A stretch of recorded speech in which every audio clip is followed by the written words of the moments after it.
321 snowdrop, 288 daffodils, and 9 flax of varying rarity was the haul for spending an hour and 20 minutes following this route near Winstead. This also got me to level 7 Herbalism at the same time. Now I'm here to show off the route and give a couple of general tips on how you can optimize and do it better than me. First off, let's pause the route and look at the map. This outline is the route we'll be taking twice in this video, harvesting about 103 notes each outing and checking into empty bags at Winstead after each route. This means this route can be done with just your starting crude sickle. Next up, grab bags from the city vendor. Going with 1 novice herbalism bag and 1 novice mining bag gives you flexibility while still being able to hold most of the resources you gather, and I'm going to grab a small bunch of stone notes on the way to vendor sell and pay for tool upkeep. Back to the route itself. I'll find some groovy tunes and run the route at 600% speed to show how I path and how close I go to the aggro range of mobs. I'll come back in with relevant commentary at key moments, such as strategies for getting tools when we harvest stone, timers for flax when we find flax, and so on. Timestamps in the video. For now, enjoy gathering momentum vibes.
And why mine anything at all as you level Herbalism? Assuming you're still starting out and funds are tight, but you want to level Alchemy, cooking, or any other skill tied to Herbalism, you want to keep the herbs for that. Mining common notes gives you some stone to sell to pay for repair costs and some of the processing fees for your crafting. The other reason is that sometimes you might find copper in the notes, which you will need to craft your apprentice sickle at level 10. I'm mining granite here, but a way you can be more efficient than me is by mining the basalt I'll pass by in the corridor later in the route. You need basalt for tools as well, and by mining those nodes instead, you'll get a lot of chances for a high rarity basalt drop to add stats to your tool.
As you return to town after the first half hour of gathering, remember to complete any commissions you might have finished up and pick up new ones. Check both the trade commissions board near the marketplace and the mayoral commissions board near the town hall administrator. When you're lucky and that last one has commissions for stone and herbs, it's a great deal of bonus XP and glint. And I just realized that I didn't actually add commissions bonus to the thumbnail calculation, but it's a bit more unstable as well, so I'll leave it out. Anyways, we're coming up on the second part of the route. I'll be showing my way back down towards the starting spot, but then to save you guys some time, clip it up to where I diverge from the first round to skirt some bandits. For now, let's groove back.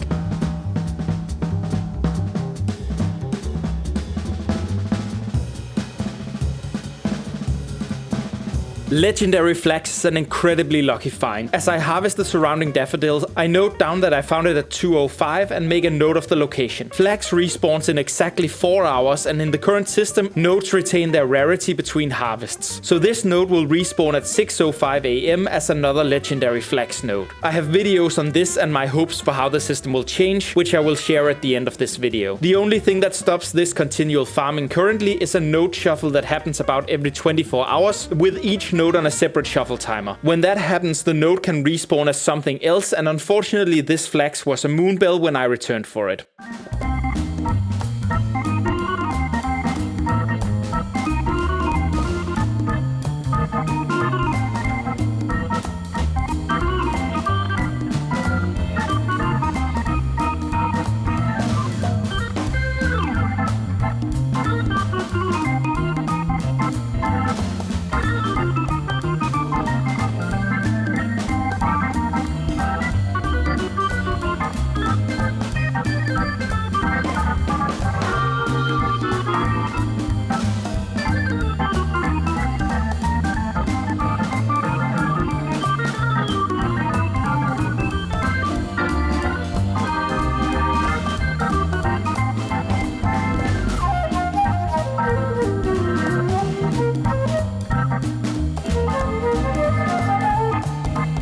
And this is where some finds might be worth delaying your route for. My main can harvest willow trees, and currently those are rare enough that I decided to hop over to see if I could grab it before coming back on this alt to continue herbing. All of this is within the 80 minutes the route took, so you can probably be more efficient at this if you ignore distractions like this one. It only dropped on common willow logs, unfortunately.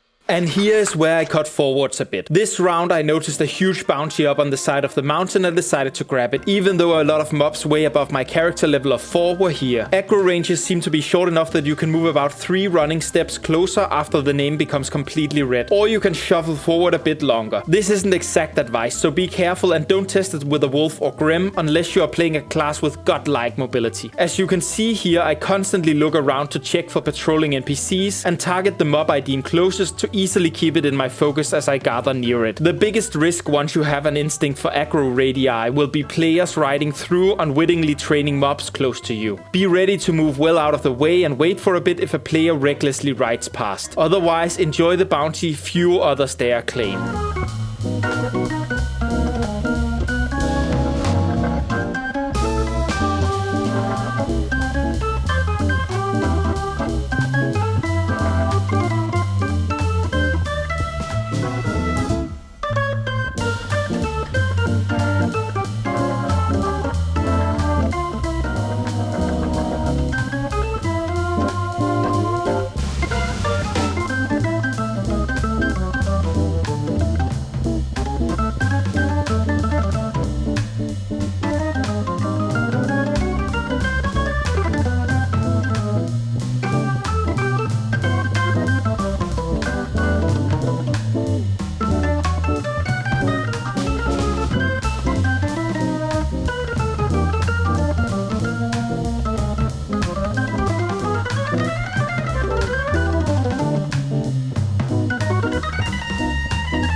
And as we're nearing the end of the second route, you might have noticed that I'm constantly doing a slight bit of inventory management. Since not all my bags are for herbs, I make sure to keep common herbs in the Herbalism bag, as it's a lot more likely that I get a full stack of common snowdrop than epic snowdrop. I also leave a few rarer items behind, as I would rather return with 20 common than 3 rare for the purposes of leveling the processing and crafting skills. And speaking of that, back in Winstead, the best way to level alchemy is to simply make snowdrops and daffodils into powdered snowdrop and powdered daffodil. These ingredients just cover the price of processing, meaning you can level up the skill without running out of silver, even if you're playing solo and are early in your journey. If you have a community or guild though, I suggest asking in chats there if anyone would be interested in purchasing your powder in bulk for a tiny bit of profit on your side in exchange for convenience for them. Or if you've hit level 10, you can put it on the market, though that has the risk of taking a long time to sell, even if you're the cheapest option. For more info on gathering nodes, you can check out this video on how nodes spawn, or this video on how currently the rarity seems to stay the same with each respawn. I'm also reading through my comments regularly and will answer any follow-up questions to the best of my ability. See you in Vera.